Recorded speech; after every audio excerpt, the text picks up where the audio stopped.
जो औरत अपने पति को हमेशा गलत समझते हैं, उन बहनों से कहना चाहूँगा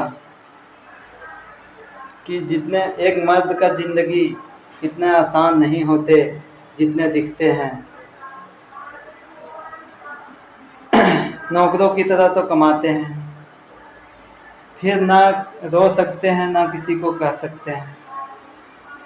औरतों तो अपना मन का बोझ हल्का कर लेते हैं लड़ झगड़ कर। मर्दों को बहुत सा रोल अदा करने पड़ता है। माँ को मानना जरूरी है कि माँ उनके जगजननी है। पत्नी को भी मानना जरूरी है क्योंकि उनके जीवन साथी है। बहन को भी मानना जरूरी है क्योंकि उनके फर्ज है। बच्चे को भी मानना जरूरी है क्योंकि उनके सपने हैं और सपने साकार